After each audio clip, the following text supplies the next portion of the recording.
सर्वप्रथम त लगानी बोर्डको 47औं बैठक चाहिँ हिजो सम्पन्न भयो र बोर्डले मूलभूत रूपमा कार्यसूचीमा भएका एजेन्डाहरू लगभग सबै पास भएका छन्। अब विषय सूचीमा प्रवेश गर्दा मूलतः लगानी स्वीकृति सम्बन्धी पनि दुईटा एजेन्डा थिए र त्यस्तै परियोजना स्वीकृति सम्बन्धी पनि थिए र परियोजनाको कार्यान्वयनमा सहजीकरण गर्नुपर्ने सम्बन्धी पनि थिए र नीतिगत र कानुनी सुधार सम्बन्धी पनि थिए र केही परियोजनाहरूको चाहिँ जो विस्तृत अध्ययन गरेर विस्तृत परियोजना प्रतिवेदन बुझाइसकेका ती लगानीकर्ताको चाहिँ म्याद थप सम्बन्धी, जस्तो प्रोजेक्ट इम्प्लिमेन्टेसन एग्रिमेन्ट भन्छौँ हामी, परियोजना लगानी सम्झौताको म्याद थप सम्बन्धी थियो र त्यस्तै अध्ययन चरणमा अब डिपिआर गर्दै गरेका तर केही कारणवश चाहिँ वातावरण प्रभाव मूल्याङ्कनको जो चाहिँ integral part of detail project report यानि डिटेल स्टडी रहन्छ त्यो नटुङ्गिएको सवालमा त्यहाँ पनि म्याद थपका विषय थिए। यी चाहिँ मूलभूत रूपमा एजेन्डाहरू हुन्। अब जहाँसम्म लगानी स्वीकृतिको पाटोमा कुरो गर्नुपर्दा यो upper Tamor hydro electric project 285 मेगावाटको पिकिङ रन अफ रिभर स्किमको प्रोजेक्टमा लगानी स्वीकृति चाहिँ 540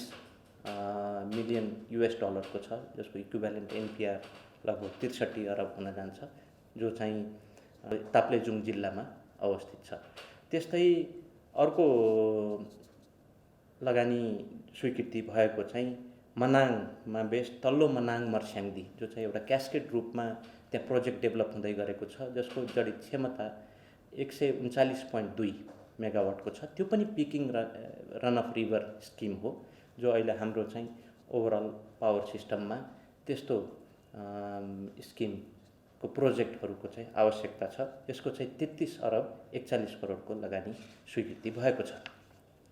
अब जहाँसम्म परियोजना कार्यान्वयन सम्बन्धीमा परियोजनाको स्वीकृतिको कुरोको हकमा एउटा स्टेट अफ आर्ट इन्फ्रास्ट्रक्चर चाहिँ इन्डस्ट्रियल डेभलपमेन्टका लागि दमकमा China Nepal friendship industrial पार्कको DPR स्वीकृति गरिएको छ। यसको एस्टिमेटेड कस्ट यो प्रोजेक्टको चाहिँ लगभग 63 अरबको छ र त्यसमा मूलभूत रूपमा मल्टिपल युनिट्सहरू भनौँ न, एक हिसाबले हरेक किसिमका त्यहाँ लगानीकर्ताले आएर उद्योग स्थापना गर्न सक्नेछन्, त्यसको पनि परियोजना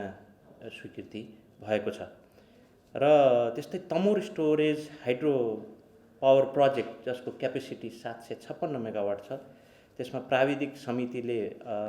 प्रतिवेदन दिएको थियो। त्यसको कार्यान्वयनको सवालमा,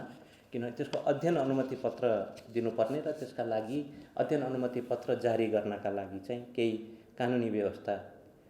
गर्नुपर्ने थियो। त्यो भएर तत्त चाहिँ मन्त्रालयलाई भनौँ न, कन्सर्न लाइन एजेन्सीलाई चाहिँ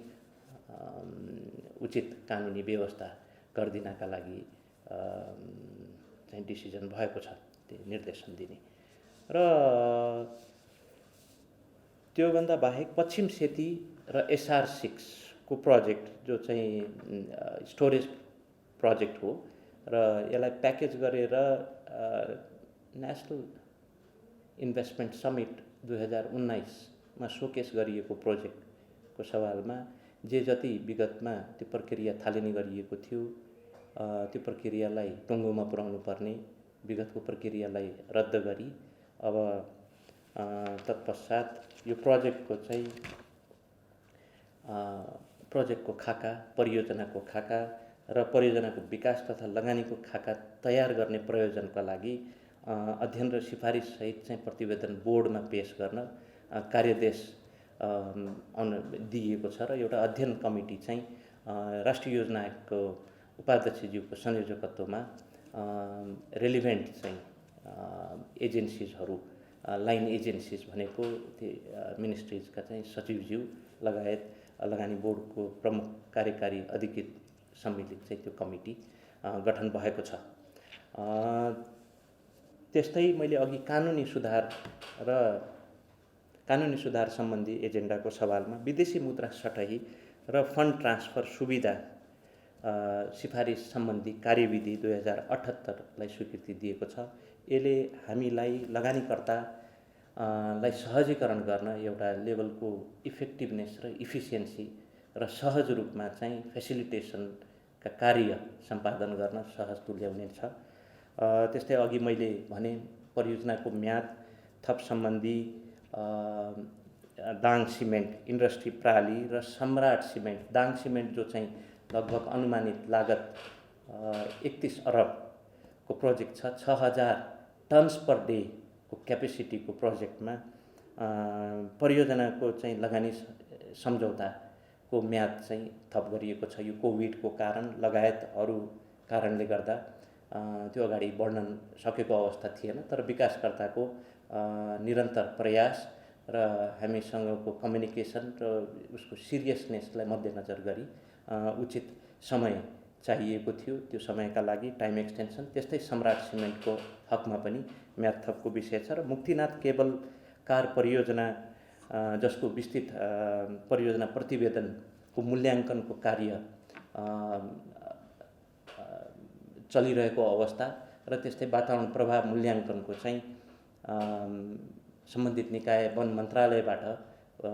टर्म्स अफ रिफरेन्स स्वीकृत नभइसकेको अवस्थाले गर्दा एउटा रिजनेबल टाइम चाहिँ विकासकर्तालाई प्रदान गर्नुपर्छ र हामीले सिरियस इन्भेस्टर्स र यी ट्रान्सफर्मेटिभ प्रोजेक्ट जो चाहिँ अलिक कम्प्लेक्स नेचरका हुन्छन् त्यसको नेचर र एउटा सार्वजनिक निजी साझेदारीमा प्रवर्धन र डेभलप गर्ने प्रोजेक्टको पूर्व तयारीको पाटोमा निर्माण चरणमा प्रवेश गर्नु पूर्व यी पूर्व तयारीका कार्यहरू गर्नका लागि धेरै चरणहरू पार गर्नुपर्ने हुन्छ। ती हरेक चरणमा हामीले चाहिँ लगानीकर्तालाई सहजीकरण गरिदिनु पर्ने हुन्छ, बेस्ट पोसिबल वेमा कम्प्लिमेन्ट गर्नुपर्ने भए हुनाले यी खाले डिसिजन्सहरू चाहिँ हिजो भएको छन् र यी सबै डिसिजन्सहरू महत्त्वपूर्ण छन् र यी भएका डिसिजन्सहरूलाई इम्प्लिमेन्ट गर्ने सवालमा हामीले इम्प्लिमेन्टेसनको कार्ययोजना पनि अगाडि बढाएर गएका छौँ। यसमा सम्बन्धित पक्षलाई नोटिफिकेसन गर्ने लगायतका सँग जेलिएका प्रोजेक्ट गभर्नेन्सका इस्युजहरू र प्रोजेक्ट डेभलपमेन्ट र प्रोजेक्ट म्यानेजमेन्ट र प्रोजेक्ट इम्प्लिमेन्टेसनको पाटोलाई मध्यनजर गरी गर्नुपर्ने कार्य चाहिँ लगानी बोर्डको कार्यालयले गर्नेछ।